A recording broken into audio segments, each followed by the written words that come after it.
Hey, it's Over Chikuma Space and Equity. We're all about increasing assets and creating new space. Real bankers for real people.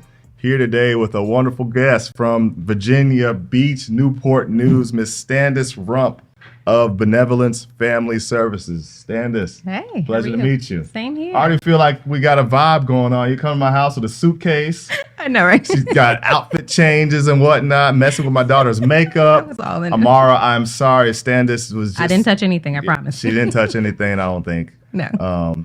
So, Standice, we were talking earlier, and I get excited when people love hip-hop and they come in my house. Facts. If you can see... Yes.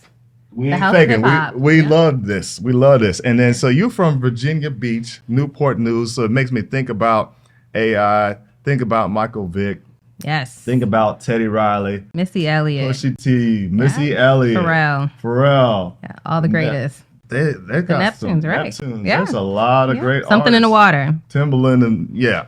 So yeah, it's tell me, when did you I'm not gonna use this line because it's literally from a movie. And it sounds corny, but I was like, when did you fall in love with hip-hop? When did you fall in love with hip-hop, Miss Standice? That's a good question. Actually, I have an older brother who's 5.5 years older than me. So I fell in love with hip-hop at probably 10 because he would have been around 16. Yeah. And we lived in Hawaii. Okay. So we listened to Pac a lot. Yeah. So I literally listened to Machiavelli like I listened to Destiny Child. Okay. So, I love hip hop because I grew up listening to it and being able to catch a vibe and didn't even know I was catching a vibe because I'm 10. So what do I know about? So and you just dated me and yourself because what you just said is that if you started with Machiavelli, then you younger, you in that mid-30s range because us in our early 40s, we didn't start with Machiavelli. We started with Digital Underground. Yeah, pop. see that's right. Now I didn't do digital. I went straight for hardcore, straight for the jugular, no holds barred Fresh out pop. of jail. Yep, that's California dreaming. me in like 11th grade walking around like, what's up? Yeah, What's good? Just really taking in the culture. But Pac's energy is so powerful and you know, like you can't talk about it's Virginia Connect. You can't talk about Pac and not catch that heat from Pac fans. Like you can't say you can. If you put your top 5 together, you put Pac in the wrong place, they're irrational, they're crazy. Yep. I feel like Pac, Mary J, AI. Okay. They all do different things to people. We all of those are Hall of They're Famers. conversational. They're conversational. So what I mean, and Kobe. Ooh, Kobe fans, AI fans, diehard. Mary J. Blige fans, and Pac fans. Yeah. They're diehard. They're not rational. Right. Like you can say to most normal people that Beyonce and for sure a Whitney has better voice than Mary J. Right. You can't say that to a Mary J. fan because they're gonna take you to town. They're gonna take you to town because they feel Mary J. in their soul. It's because what she sings about, and she sings with so much passion that it's like you need to feel what I'm saying to you. You're gonna remember this song. You're gonna remember the feeling you had and who you had it about when you hear Mary J. Yeah. So like we know she's dope. She just can't sing as good as Whitney. Not even a little bit, but it's okay. Yeah. Everybody has a classic Mary J song that they love. Real love. Yeah. I know every word. Yeah.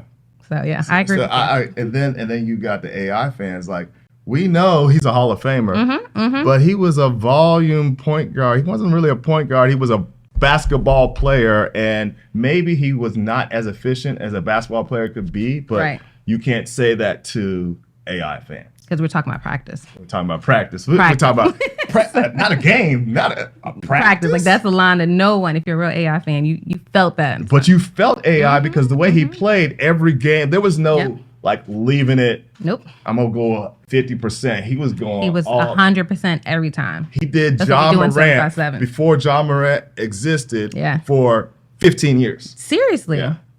So that's how we represent Virginia. That's how Virginia rolls. Yeah. That's how Virginia. And then well, Kobe's not Virginia, but Kobe fans are also. And then rest in peace, great Kobe 100%. Bryant. But he's not Mike, and they know he's not Mike. But they get offended right. that you are offended to compare him to Mike. 100%. Yep. But his game was really close. Yeah. The closest to Mike that ever existed. Definitely not LeBron's game, but we won't. We won't do that today. I'm sorry. Did you just See? identify yourself as a LeBron hater? No. I'm not a hater. Okay, because I was going to say the interview is over and you should depart my house. I'm from Ohio. Oh, right. I have to defend LeBron irrationally. You do. Like, folks. Right. We have to be Mary AI. J. Mm-hmm. Yeah, and AI. So no offense to LeBron. He's just not MJ. Yeah, so I know that the fact that you are so fully aware of, we are able to vibe in that conversation. I see why you're a good business owner. Thank you. And tell me, so you're an LPC, a licensed professional counselor. Correct. They do so many different things. So tell me the vibe. Tell me why you are passionate about that. How do you get into that? Okay. And then where do you see yourself navigating professional counseling? Okay. So LPC, like you said, can mean a lot of different things. My specialty is serious mental illnesses. So schizophrenia, major depression, bipolar disorders, those are all my jam because a lot of times people are afraid to work with people with serious mental illnesses.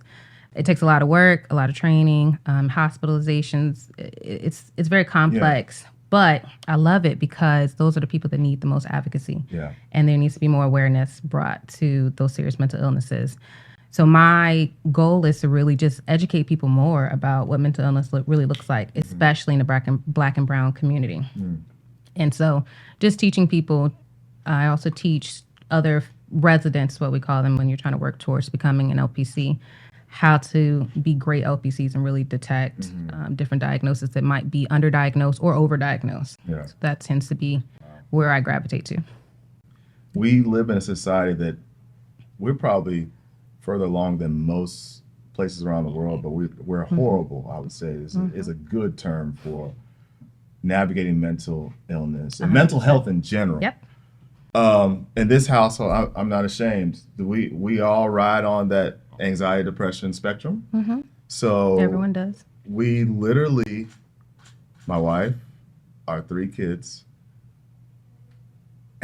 everybody's on medication except my middle child.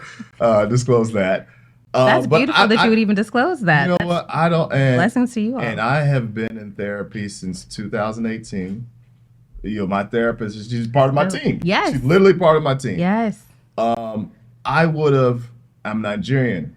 Okay. So having this conversation. You would never have thought. I never would have thought. In fact, if we had this conversation in 2015, the 2015 Obi would have punched the 2022 Obi for disclosing probably that. Knocked him out. For even what are you saying? Yes. You can't even handle yourself. You need help for living. Yes. Just shut up and go and live this life. And there's actually more to it. So, and you deal in the very challenging the space that has negative connotations as if the people decided that they wanted to wake up with schizophrenia. Yep. How do you help normalize those diagnoses and help your patients navigate life as fluidly as possible? I think I start with talking about people like yourself. If you don't deal with your mental health, if you act like it doesn't exist, it doesn't go away, right? It's like cancer. You can not go to the doctor, but the cancer's still there and it's still growing and developing. And then it turns from stage 1 to stage 4, and now it's terminal. The same thing happens to mental health. Anxiety can turn into, bipolar disorder if not well managed. And then the brain is going to do whatever it has to do to adapt to resolve trauma. So if it needs to create a psychosis, if it needs to create an alternative world in order to cope, it will. Wow. And when it does that, it's very difficult to, I'm going to say, come back, for lack of better words. Yeah. So the goal is to normalize mental health as a whole so that people can start advocating for themselves and start getting treatment early on as quickly as possible. Normalize medication management. It's okay. You take a pill for diabetes, for high blood pressure. Yeah. If you need to take a pill for anxiety, take a pill for anxiety. I'd much rather you take a pill than be in the hospital. Yep. So just talking about those things so that they don't propel into something greater is really what it's about. So what I just heard is that if I tear my ACL and I keep on using that knee, I could do more damage to my knee. And so the same thing happens to the mind. The same exact thing. And teaching healthcare professionals and having greater conversations with healthcare professionals and people throughout all different aspects and different providers about what that really does for people helps to normalize it, helps to change the content and change the picture of how we see mental health. Absolutely. So we're here, Space and Equity. We're a business, so we're about our business. I'm a businessman, and you can't just provide you have a passion for providing the service. You have a passion for taking care of your patients so they can matriculate into society, but you have to make money. 100%. How have you taken a passion into a profit, but also maintain that integrity of managing the needs of your clients? I think the way I've been able to make money and really make good money is by putting my clients first. Like, that's important to me. I'm going to go to bat for my clients. I think we were just talking about that earlier. I'm going to pick up the phone and call the insurance company in a heartbeat because the service that we provide is, one, necessary. It's impactful to the community. It helps everyone. When you help somebody that's on Medicaid to sustain themselves, that helps taxpayers, that helps community providers, that helps families. It's a bigger picture here. And so as a business, when I lead with that, then that helps me to be seen in my community as a real leader in what I do, and of course be seen by other healthcare professionals, providers.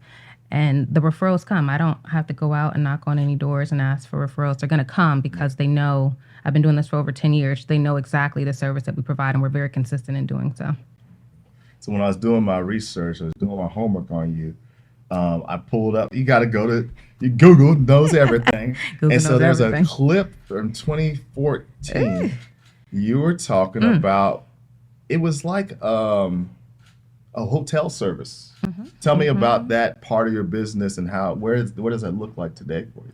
So I actually purchased a motel in 2020, and during the pandemic, because shelters were being closed down, housing was scarce to say the least, and in our area in Tidewater, there's no people sleeping on the street. That's just not going to happen. And so people had nowhere to go. And so the idea came to purchase something, but obviously in 2020, you couldn't even purchase a house if you didn't buy it the same day without even looking at it. So the opportunity came to purchase a motel. I was able to renovate it through all my blood, sweat, and tears.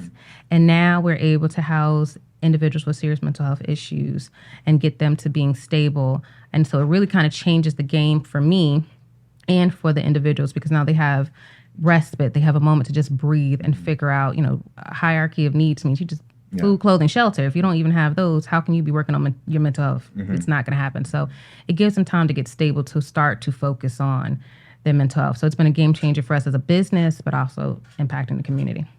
Is there, from a monetization standpoint, I always ask myself, well, how's the cash register ring? Is that where there's funding available through the state? 100%, especially right now. I mean, there's so much funding through the SBA.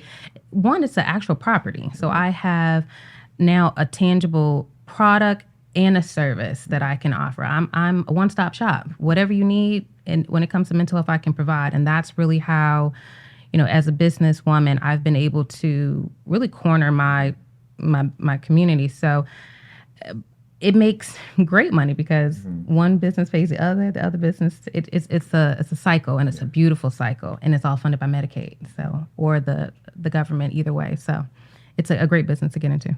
Absolutely. So tell me about. So here's the deal. When I was in college, you don't realize how much trauma you're dealing with when you're away from family, and you start to reflect on things, or things start to pop up. Yeah. Oftentimes, that's the time when people who deal with a diagnosis like schizophrenia, it arises. It comes up during that time period. Change your life. It changed your life. But so how do you, with that, and the reason I'm pausing is I'm by no means going to share somebody else's mental history story without their permission. But let's just say there was multiple people who had situations that can be attributed to cognitive disorders Okay. Manifesting, and they didn't get the support they needed at the time. Okay. Now, fortunately, by the grace of God, they've been able to navigate properly with the right support and resources. Yeah. How do we normalize it though? Because when you hear any mental, like if I say I have anxiety, I'm at peace because I don't worry about, I know you're dealing with stuff too. You just may not even have the diagnosis in place. However, it's still very taboo. So when somebody is suffering from schizophrenia, but they're managing it the way they should be managing it, how normal of a life can they live? I hate saying that. But that's helpful.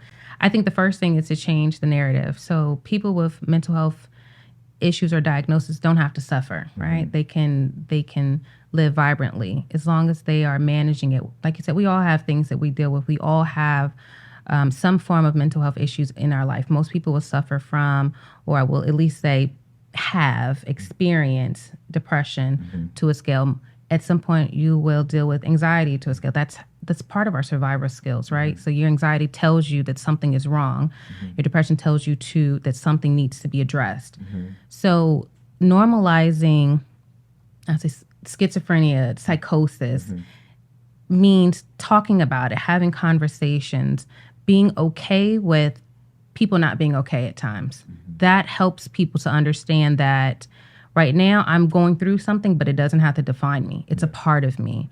And so a person with psychosis, if they're managing it well, if they understand their triggers, if they understand their medication and how it impacts them, can live vibrantly. They may always hear voices slightly in the back of their head. It might be always something that's kind of tuned in. Their hallucinations, whether they're auditory, that means if they can hear it, if they can taste it, if they can see it, they can come up. But as long as they're aware of it, they can notice it, they can put it in check, almost like putting it in the back of their mind and deal with it later and can function. Yeah. You would be surprised how many people have psychosis around you and you would never know because they've learned how to manage it. Yeah. And it's okay. Yeah.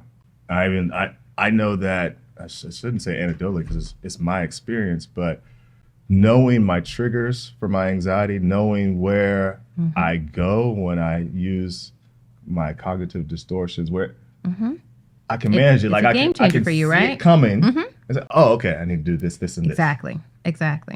Like I'm a compulsive overeater when I'm anxious, and so I'll notice like, girl, you've had a whole cake in a week. What's going on with you? It'll make me check myself. Like, are we anxious and we're not? Are we not being aware? And so, like you said, just learning your cues for yourself is a game changer because then you can address it before it spirals. Absolutely. Where do we, obviously having conversations like this is helpful. 100%. There's no way I would have been in therapy if my wife wasn't a psychiatrist. Now I value it based on being married. I stayed in a Holiday Inn with a psychiatrist. But where do we go? And we've definitely moved further than we've been. What do we need to do continually to make sure that this is not even a conversation that needs to be had? It's part of the culture. I would say on a smaller scale, conversations like this is extremely important. On a larger scale, we really need to impact things politically. That's just being honest. When we start having conversations about mental health checks should be like a physical health examination. You can go and get a physical every year for free. Why can't you get a mental health check for free? Yeah.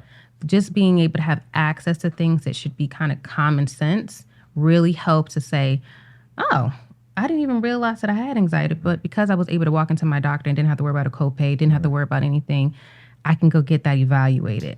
So having conversations on a larger scale, talking about how things impact our healthcare system helps to normalize it. Having more conversations about how things look differently. Me as a woman, my anxiety will look very different than yours as a man, period. Me as a Black woman will look different than, let's say, a white man. But just having the conversations about it helps to normalize it and helps to create better conversations and more eloquent conversations because there's more knowledge there. You made a good point, is that having representation is not a function of checking a box and making sure that we have the right percentages based on our overall population, but somebody that can speak on your behalf, that can understand. Yep. I actually I tried therapy in 2013. Nope. Tried it again in 2015. Nope. Yep. it finally clicked in 2019, and I had the right therapist. Kudos to you for trying 3 times. A lot of people don't try. Shout out to your wife. Shout out to my wife. There you go. Shout out to my wife, because it was like, or else. Yes. Where are the needs in the mental health space to support? Like, what communities have a deficiency in representation? I would say definitely the Black and brown community need more men to serve, because a lot of times if a man is looking for a man, especially a Black man, a brown man, it's very difficult to find more practitioners that represents that demographic. So getting more people to actually enter into the field, which means that it needs to be more lucrative too. And so that is a space that needs to be tackled more, providing more education. So I know now there's more degrees that's around. So now there's human service degrees as opposed to just strictly counseling. When I grew up, all you could do was be an LCSW. Now you could be an LPC or a licensed marriage and family therapist. So there's more choices now, but there needs to be even more. And it needs to be greater access, basically, for everyone to be able to see someone if they need to. Okay. In our community, when I say our Black community, you got Jesus, and you don't need nobody else. No one else, right? Pray about it. Pray about it. Just how do you navigate that? Respecting people's faith. Yes. But then expanding to, hey, tell me the strategy. I always tell people that God gave you discernment, right? So he didn't give you a magic wand. And so you can pray, please pray about it. Please seek God, but also when you seek God, listen to the fact that he's giving you tools like a therapist, like a doctor, a practitioner to be able to see. Don't feel like things are going to magically heal. Again, like a physical health condition. You can pray for your leg to be healed from being broke all you want to. It's not going to, and even if it does heal, it normally will heal with some type of disability because it didn't heal properly, because you didn't do your due diligence. The same thing applies for mental health. Pray on it and go seek the answers that was given to you like a resource. And then when people challenge me with that, I say, how's that working for you? And you just have to leave it at that sometime and let people really understand that it's okay to want greater. It's okay to want more. And it's okay to do things differently than what your parents did, what your grandparents did. I know they probably didn't use counseling, but they also didn't use iPhones. Yeah. And you use that quite frequently. So it's okay to elevate. You can evolve. Yes, you can, for sure. Do you see the church in helping in this process? I do. Okay. I think more churches are starting to understand the need for mental health to be a part of the conversation. And so I think that talking about it, and I even see more churches starting to have mental health fairs and functions and starting to open up the doors to even provide, some people are actually providing therapy or having a therapist in-house because some people are just not going to go to a professional. So why not bring the professional to the church? And I think if more churches were thinking that way and thinking creatively, then it will allow people to break the stigma. You talked about in order to bring more resources to the industry and more talent to the industry, you need to have it be more lucrative from a salary standpoint. Yes. From an entrepreneur standpoint, where are opportunities you've seen, you've had success in that can help bring talent in that way? I think there's a lot of grants that go every year unsponsored, I would say, because a lot of people aren't aware of how to write grants or how to utilize them, what's out there. And they're big grants. They're $250,000 for just one. And so you can be able to operate. If you get a couple of those, then you can operate $1 million business. And that really is a game changer for people because now you can function as a real business, providing a great service to the community. I'm a Medicaid-funded provider as well as a grant-funded provider. So that way I'm able to tap into multiple sources, and Medicaid pays faithfully. So I think if more providers knew about the resources that were there, and it's hard to find them, and it is very tricky to find out how to get started. But I think the first thing is starting with whatever your Medicaid is, and then looking into getting paneled for private insurance, and then starting to build up your business from there. And you can certainly make money. At bare minimum, it's a 6-figure position. But how many 6 figures? That's up to you. Yeah. The money is definitely there. Okay. Yeah. Okay. So my wife and I used to just claim it was her and I was watching on as support, but I'll be watching these reality shows with her. So I got to ask you, Miss Rumph, what is your favorite reality show? I'm going to suck at this because I really don't watch a lot. My favorite reality show is HGTV. She watches that too. Now I can't. It's just too boring. I can't. But you know what? As a mental health provider, I watch boring TV. Because if I watch Love and Hip Hop, if I watch Real Housewives of Atlanta, which every once in a while I do, I'm constantly diagnosing people. Yeah. So I would say that's my non-thinking TV. It's HD. And see, it's weird because when she was working at Green Oaks, I mean, it was always a traumatic experience. She was working in trauma. Yep. And then she, like, for her debrief, she wanted to be in the reality show. So I'm like, that's trauma enough to be like, oh, like, how? But it's easy. It's fun. It's like you can see the mental health, but you don't have to diagnose it. You don't have to do anything about it. And sometimes I'm watching Candy and everyone on TV, and I'm like, I see the mania flaring. Yeah, it's crazy in that all of us are walking around with some level of brokenness. Yeah. How can you not? If the saying is, if you've made it this far without trauma, are you actually human? How can you not? Yeah. You're in your mid-30s, 40s, you haven't experienced any trauma? Let's talk about that. I want to get to know you. It's impossible. Are you engaging with the people? Right. Are you living? Yeah. If you live, you're going to experience it. And just knowing that everybody has experienced trauma allows people to be comfortable in talking about it. Because no one's without. Yeah. No one's gotten this far and not cried, not, been furious and hurt. Those are all emotions. And if you're not tapping into those emotions, then you're suppressing. And what does that mean? What's that going to do? Yeah. Right? Yeah. So, yeah. Absolutely. You can be like Will and 100%. That's suppression, right? Yes. And the body keeps the score. Wow. So when you suppress, it's going to come out. It's going to come out, and it's going to come out when it wants to. You have no control if you're not dealing with it, and it's going to look like Will Smith's slap. Wow. He had no control over that. It was a wrap. The man who stayed so composed for so long could not no longer endure whatever it is that he's going through, which, God bless him. But we can't be dishonest about our emotions. You cannot. They're going to come out. Yeah. And they're going to come out in a way that's true to them. And there's no filter. Good luck. So I push it out. I used to go weekly. Now I'm down to 3 weeks. I'm graduating. Okay. So once every 3 weeks. And I would say, as a therapist, if you go to a therapist that's never gone to therapy, run. Wow. So as a therapist, of course, I have a therapist because you take in so much. And I agree with you. When I start to titrate, I get a little anxious. Like, wait a minute now. I got some more stuff I want to talk about. Like, you're doing fine.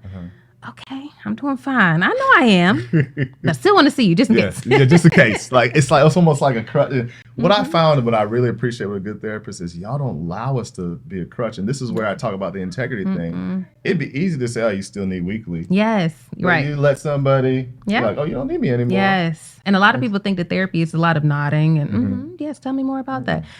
A good therapist is finding a balance between checking you and understanding you and being empathic. Never sympathetic, but certainly empathic. Giving you the grace to be able to feel and experience what you're feeling, but being able to hold you accountable as well is what therapy and what counseling is really about. And then this is for the audience sake. So you have psychiatrist, my wife, that's the drug pusher. Then you have the psychologists, the PhDs, and then you have a licensed professional counselor, and then what are the other? LCSW, the licensed clinical social worker, and LMFT is a licensed marriage and family therapist. Okay. And they are some others, but they're like a licensed clinical psychologist, but they're more of the same. Can you break down those different categories so people? Yeah. So a psychiatrist, like you said, they prescribe medication, and typically they have brief interaction with clients. A psychologist is a more traditional form. And a lot of times psychologists do more research, honestly. They're the people that are working behind the scenes to understand new diagnosis or diagnosis and how they're impacting people.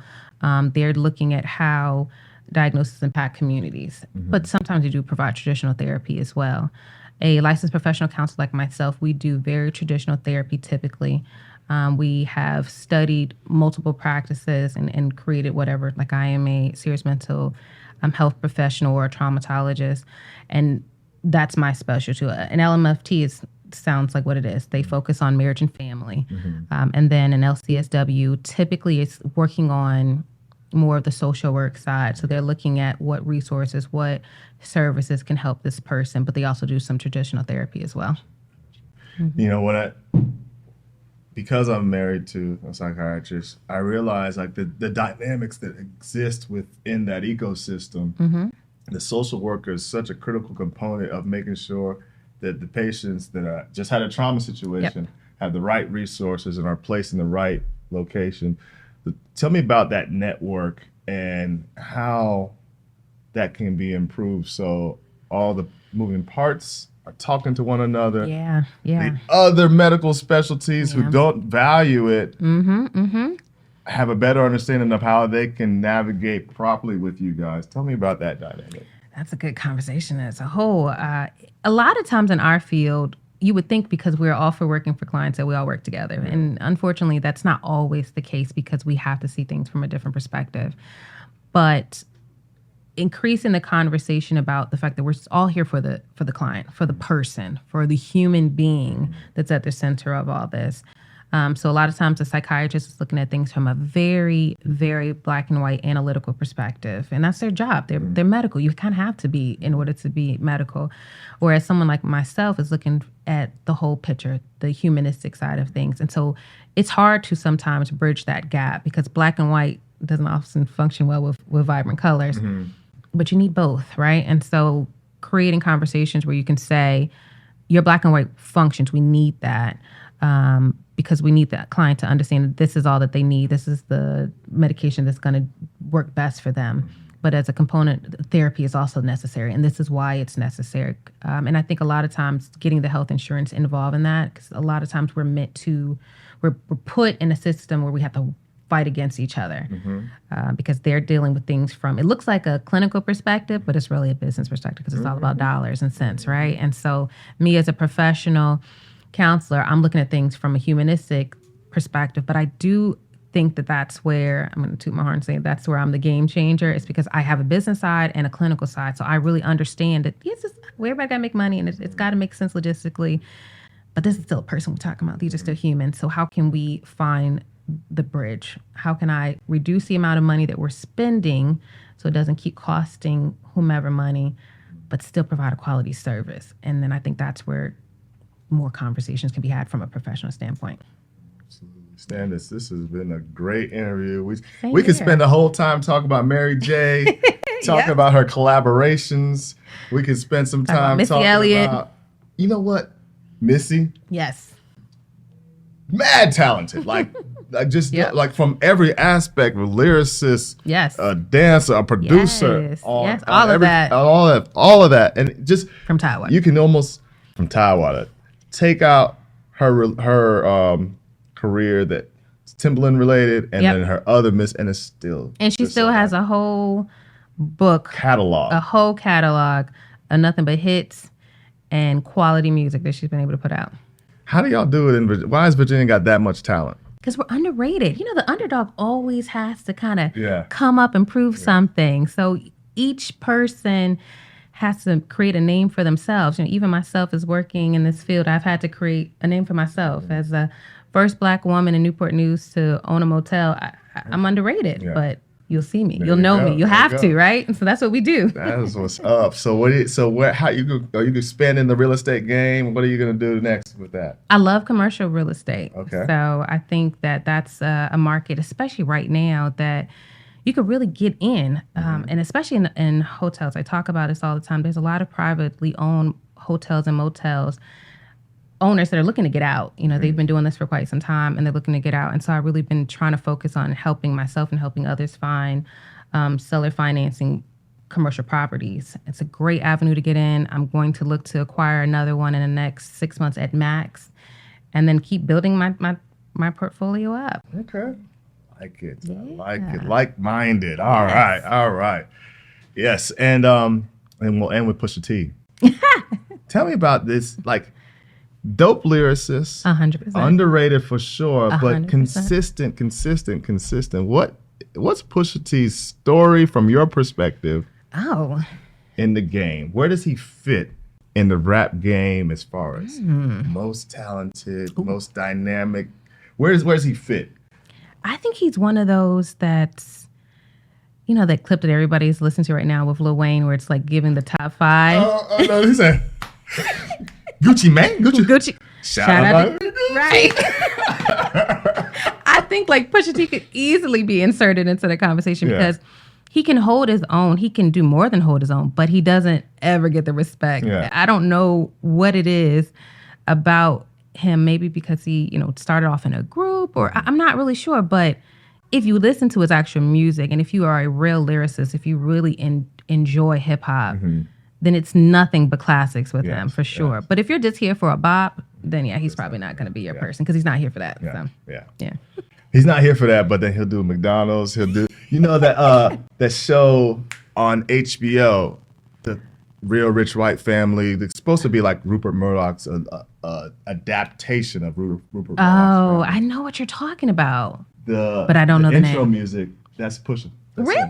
Yes. No, I didn't know that. That's now I'm him. going to have to go listen to it and just specifically hone in on that part. That's T. Of course. He's everywhere, but people never think he's there. They never think he's there. Mm-hmm. Miss Standice Rumph, it's a pleasure having you. Where can people check you out on social? Find me everywhere at LPC_RE. All right. It's been a great show. Pusha T fan, Mary J. Blige fan, and hopefully now a space and equity fan from Tidewater. Yes.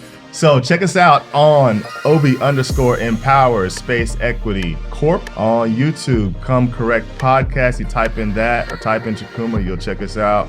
Like and subscribe. Come join the movement. Come Correct, and they can't stop you.